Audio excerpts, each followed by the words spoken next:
Hey, what's up, guys? Welcome back to another video. If you enjoyed this video at any point, please give the video a thumbs up, subscribe to the channel, and ring the bell. Today we're talking about the console war, which is honestly more controversial on YouTube than politics. Like, I could just come out here and endorse either presidential candidate in the 2020 election, and it would somehow be less controversial than saying that I bought a PS5 or a Series X. People are absolutely insane about the console war. The Sony ponies, the Xbots, they've been battling it out on Twitter this year. And I want to provide an update on the sales because I am shocked by these console sales. Truly shocked by what actually happened here.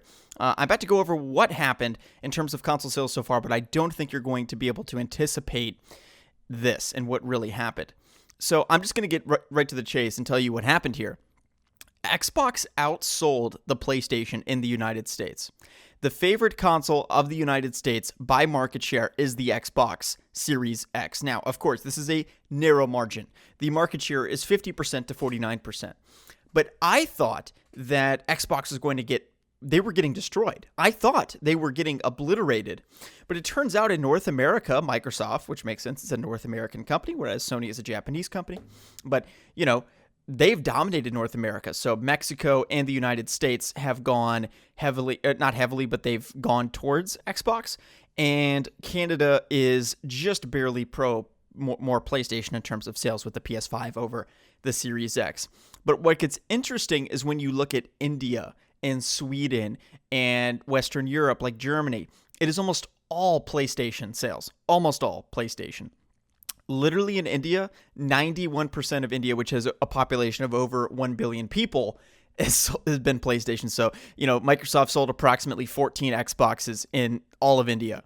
So they've gotten obliterated in some areas, but I'm just shocked that they ended up getting winning the US battle. I'm truly astonished by that. And I thought that all of my friends are trying to get PlayStations.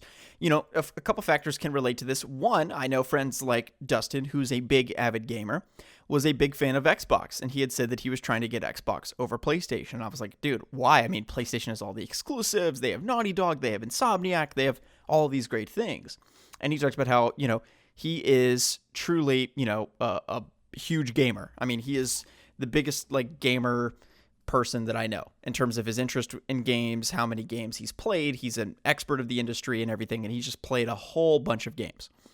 So as a result of that, with the Game Pass and with everything that they're doing with backwards compatibility on the Series X for this cheap monthly rate, that is something that's appealing to him. And he said, I'm getting an Xbox. I love the backwards compatibility features. It certainly is true that PlayStation, broadly speaking, has a reputation of being less consumer friendly than Xbox, who is more consumer friendly. Now, this, of course, was before they jacked up their Xbox Live cost to $120 a year, which is insane. And then the outcry, including from people like myself on Twitter, was so large that they had to reverse it and go back down to the $60 a year model. But nonetheless, Xbox does win the US console war. But then going to the overall market share, you'll see that PlayStation won pretty handily. So PlayStation 5, 65% of the overall market share, and Xbox taking 34%. So, you're looking for roughly 2 to 1. So for every Xbox sold, roughly 2 PlayStations were sold, which is a dominant performance by PlayStation, to be fair. That is definitely winning the console war, quote unquote, so to speak, whatever you want to say.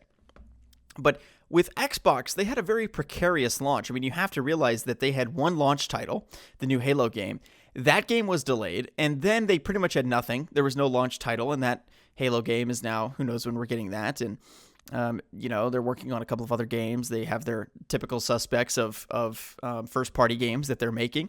But large in part, there's not a lot to play on the Series X right now that you can't play on PlayStation. And whether we're talking about Call of Duty, whether we're talking about Madden, FIFA, sports, other sports games, that sort of thing. It's great to have an Xbox for those games, but with PlayStation 5, you just get so much extra with The Last of Us and again, Spider-Man Miles Morales and all of these games. It doesn't matter what industry you're in. PlayStation does a great job at securing exclusive, and by industry, I mean genre of games you like to play. Sony does a great job at securing exclusives in those areas. But nonetheless, there you have it. There is the broad update regarding sales. I'm curious to know, what console have you bought? Let me know in the comment section below. Personally, I'll be totally honest, I have not gotten anything, so I've not gotten either the Series X or the PlayStation 5. I'm currently just using my PlayStation 4, having a good time playing Rainbow Six Siege.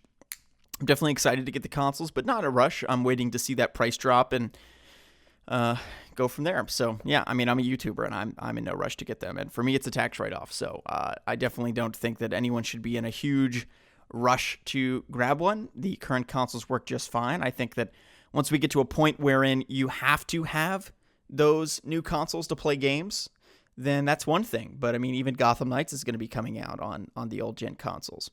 Now, of course, Cyberpunk was a total disaster. Everybody was talking about how I was walking by GameStop and I noticed something about the Cyberpunk poster. It said on PS4 and Xbox One, plays great on PS5 and Series X also, though. So it was like they were marketing the game as a last-gen game that just so happened to also be on new-gen consoles, when in reality, it's the other way around. The game was made for next-gen, and it plays like dog shit on last-gen. So, if you want to play Cyberpunk, yeah, you need a Series X or PS5. The game is borderline unplayable on last-gen. I mean, it's terrible. So it really just depends what you want to do. For me, right now, I'm just big into Rainbow. I'm playing, Arkham Collection, all that sort of stuff. Same old stuff. So Rocket League occasionally. So for me, I don't need the Series X quite yet or PS5, but I'll probably be hopping over there soon. So thank you guys so much for tuning in. Let me know your thoughts on this video in the comment section below. Thank you all so much for tuning in. I'll see you guys in the next one. Peace out.